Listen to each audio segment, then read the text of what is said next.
Bonjour, bonjour, me voici en direct comme tous les mardis, bienvenue. Alors aujourd'hui, je voulais vous parler de quelque chose que je vois beaucoup, que je vois en tout cas voilà, beaucoup dans mes consultations et certainement beaucoup dernièrement. Je vais parler un petit peu des familles recomposées. Parce que c'est vrai qu'on sait qu'aujourd'hui, voilà, malheureusement, un couple sur deux est amené, ce sont les dernières statistiques, est amené à se séparer. Et donc, évidemment, qui dit séparation, dit aussi souvent recomposition familiale. Et donc, c'est vrai qu'aujourd'hui, on le voit bien, beaucoup de couples, en fait, sont des couples, ce qu'on appelle des couples recomposés, c'est-à-dire qui ont eu, j'ai envie de dire, une vie conjugale avant, avec bien souvent des enfants, en tout cas pour un des deux partenaires.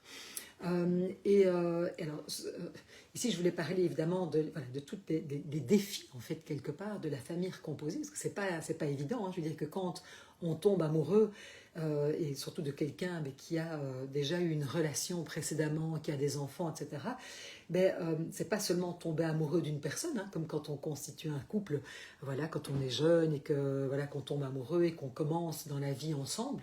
Mais là, il va falloir composer, évidemment, avec une famille qui était là avant qu'on arrive, avec des enfants, avec une histoire, parfois aussi, très souvent avec des ex-compagnons, ex-compagnes, ex-maris, ex-femmes, et tout ça évidemment, ça rajoute de la complexité.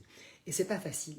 Et je pense ici que c'est pas facile pour aucun des deux, ni pour la belle-mère, ni pour le beau-père, mais je pense que c'est encore peut-être plus compliqué pour les femmes qui sont belles-mères, ne fût-ce que par les attentes, en fait, quelque part, qu'on a encore, puisque une femme, encore aujourd'hui, est censée être dans le care, être celle qui prend soin d'eux. Et donc, je pense qu'il y a en plus peut-être des injonctions, en tout cas des modèles qui sont peut-être encore plus difficiles pour les belles-mères que pour les beaux-pères, parce qu'il y a des attentes, et souvent des attentes implicites, que ce soit des attentes implicites de la part de son partenaire, mais ça peut même être aussi des attentes implicites, j'ai envie de dire, de la société, de comment on doit être en tant que femme, en tant que belle-mère.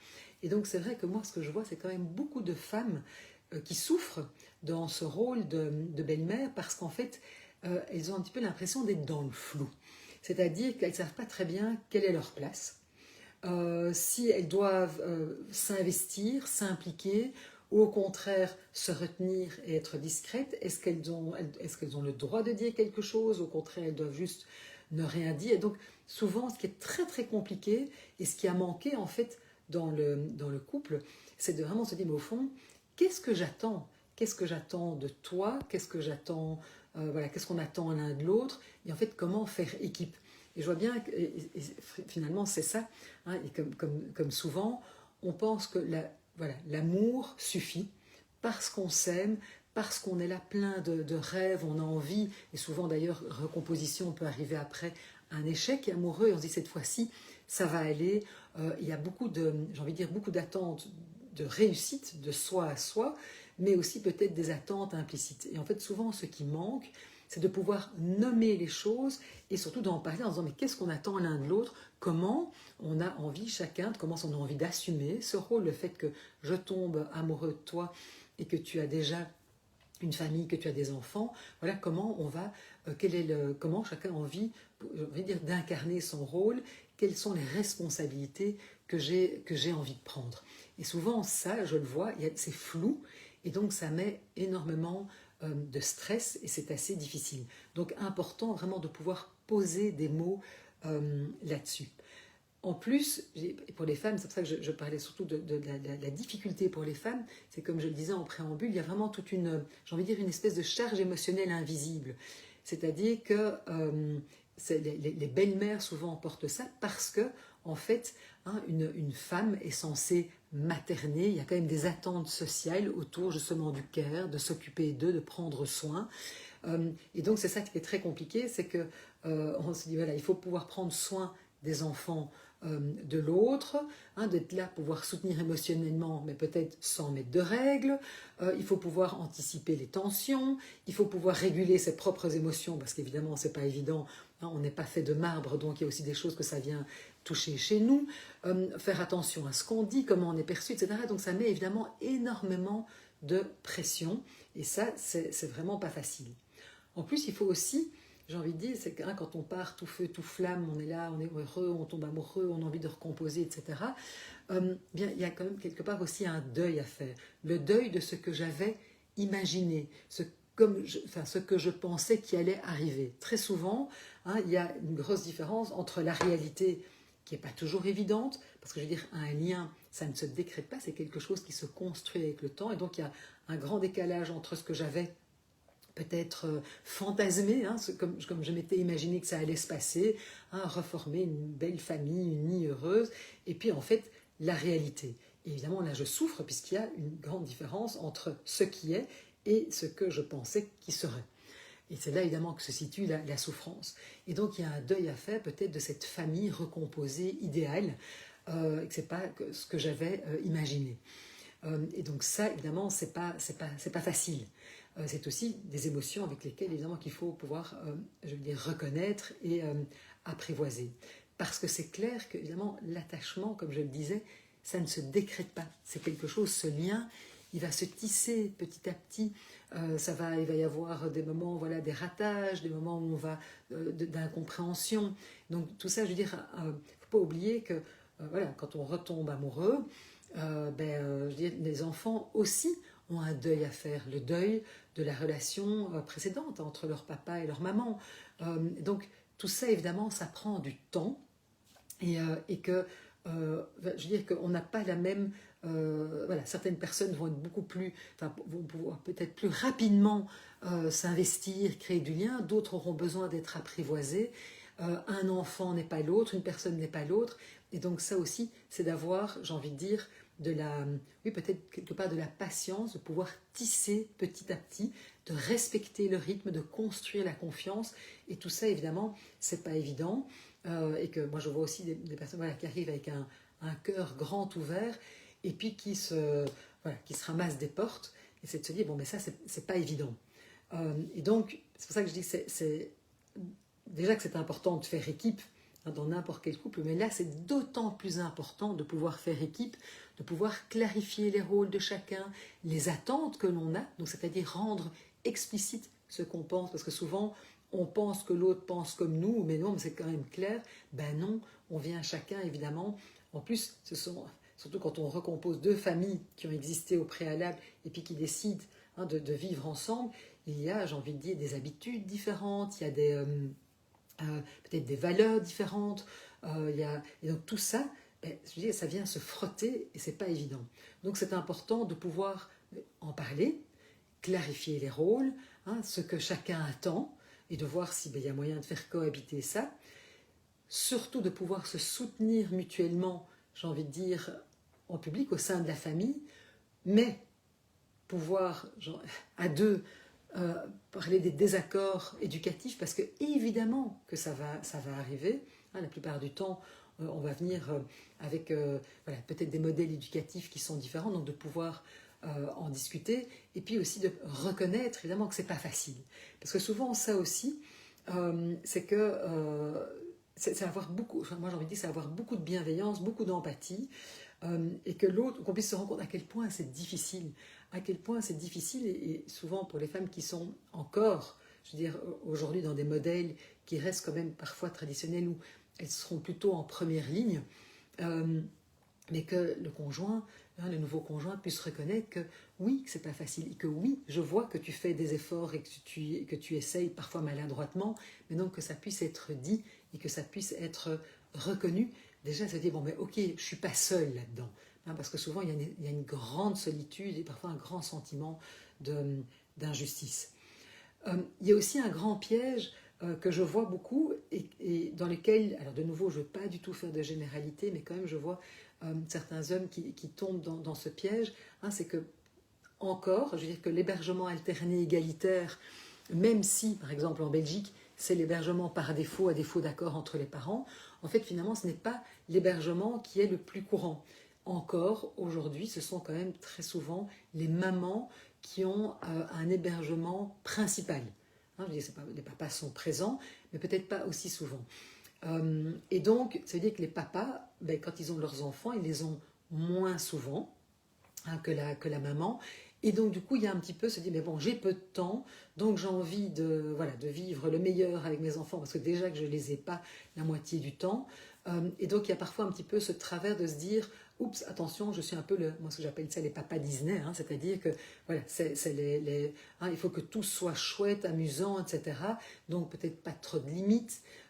Et donc, ça rend aussi les choses parfois un petit peu difficiles, parce que du coup, on laisse à la belle-mère le rôle pas très chouette de celle qui doit mettre du cadre, des limites, des règles. Et ça, il y a quand même, parfois, c'est ressenti de manière très, très injuste, j'ai envie de dire, par la belle-mère. Donc là aussi, de nouveau, c'est important d'en parler et de voir comment je peux jouer mon rôle de père, comment, même si je n'ai pas mes enfants aussi souvent que je le voudrais, comment je peux faire pour qu'il y ait évidemment du lien, que ça soit chouette, mais en même temps, ne pas tomber dans des espèces de... surtout que ça met alors du coup la belle-mère qui a peut-être ses enfants, elle, plus souvent, ça la met en porte-à-faux, etc. Et ça crée beaucoup de tensions. En tout cas, moi, ça, je peux le voir dans mes consultations. Donc, de nouveau, important de pouvoir en parler, de se rendre compte de ce qui se joue. Pour qu'il n'y ait pas qu'un des deux qui se retrouve dans une position évidemment inconfortable d'être celui ou celle qui doit mettre le cadre. Parce que ça, c'est pas évident. Il faut savoir aussi, et ça c'est super important, et je pense que là, il ne faut pas l'oublier, que c'est, je veux dire, c'est nous, il y a nous les adultes, et puis il y a les enfants.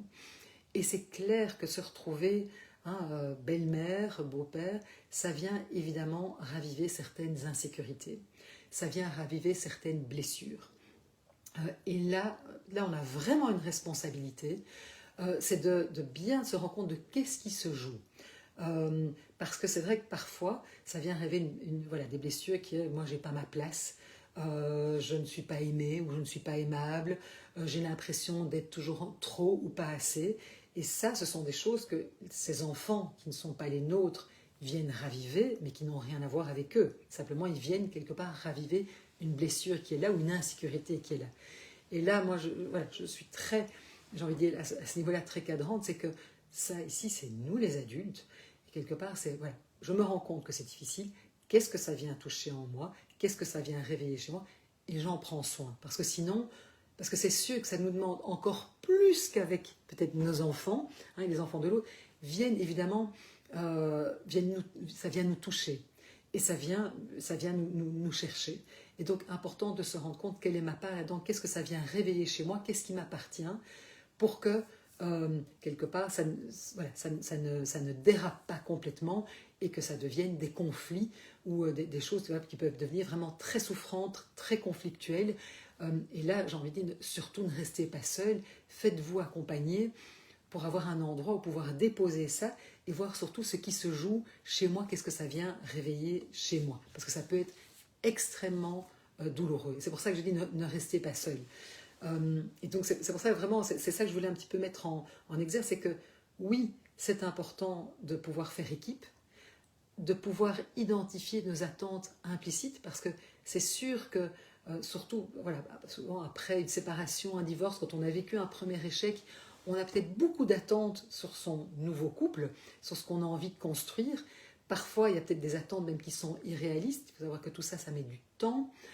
Et surtout, c'est important de pouvoir en parler, de pouvoir mettre des mots là-dessus, de pouvoir dire quelles sont nos attentes à tous les deux, comment on va faire couple avec ces enfants qui ne sont pas les miens ou qui ne sont pas les tiens, quelles sont les règles que l'on va mettre en place pour que ça fonctionne, qu'est-ce qu'on attend chacun, quel est le rôle que chacun est prêt à prendre, qu'est-ce que j'attends de l'autre, est-ce que c'est ok pour moi, le vérifier, et puis surtout voir ce que ça vient toucher chez moi, parce qu'il n'y a rien à faire. Déjà que c'est pas facile, on sait bien que nos enfants, quand ce sont nos enfants à nous, on sait à quel point, moi j'ai toujours nos enfants sont nos maîtres, comme ils viennent quelque part nous titiller, et certainement encore plus à l'adolescence, où ils viennent vraiment nous chercher dans nos incohérences, et ça vient vraiment, voilà, c'est super intéressant, comme ça peut venir nous chercher, nous faire évoluer.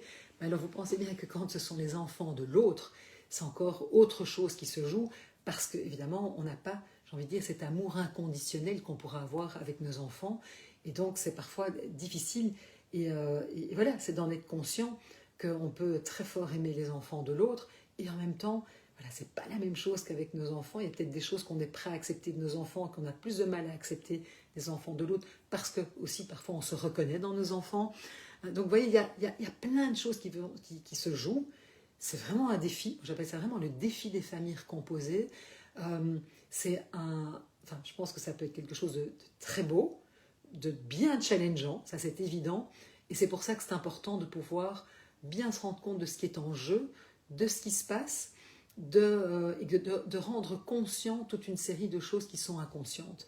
Et ça, je le vois vraiment beaucoup avec les couples que j'accompagne, c'est que c'est important de pouvoir mettre des mots sur ce que je ressens, des mots sur mes difficultés, parce que très souvent, ce qui se passe, c'est qu'à un moment, on se sent terriblement seul et on n'a plus l'impression de faire équipe. Or, justement, ici, plus que jamais, c'est important de pouvoir faire équipe ensemble dans cette recomposition voilà, qui est un challenge, mais c'est pas pour ça qu'on ne peut pas le relever et que ça ne peut pas devenir quelque chose de très chouette. Et donc, c'est de se dire, bon voilà, comment on va pouvoir faire équipe, comment on va pouvoir chacun prendre nos responsabilités, comment on va pouvoir demander de l'aide quand c'est pas facile, et ça peut même être demander de l'aide, c'est pas spécialement de l'aide, je dirais, extérieure, c'est aussi demander de l'aide à l'autre. D'un coup, là, je m'en sors pas, ça va pas, comment on peut pouvoir mettre des mots pour qu'on puisse justement construire quelque chose qui soit plus apaisé, parce que bon, les statistiques le montrent, hein, je veux dire que premier couple, un couple sur deux, malheureusement, est amené à se séparer, à divorcer, et quand on recompose, ce pourcentage augmente, c'est 80%, parce qu'évidemment, on rajoute des défis en plus. Et donc c'est pour ça que c'est important aussi d'avoir beaucoup, j'ai envie de dire, d'empathie pour soi-même, pour l'autre, de pouvoir s'écouter, d'entendre ce que ça, voilà, ce que ça génère chez l'un, chez l'autre, comme souffrance, comme incompréhension, comme toutes ces blessures qui se ravivent. Et donc moi j'aurais envie de vous dire, voilà, surtout prenez bien soin de vous, trouvez un endroit où déposer ça, surtout gardez bien le dialogue, mettez des mots là-dessus. Et puis n'attendez pas, faites-vous aider si vous voyez justement que c'est compliqué. Et surtout mettez de la conscience, parce que c'est souvent ce qui nous manque en fait. C'est qu'on part un peu, je veux dire, la fleur au fusil.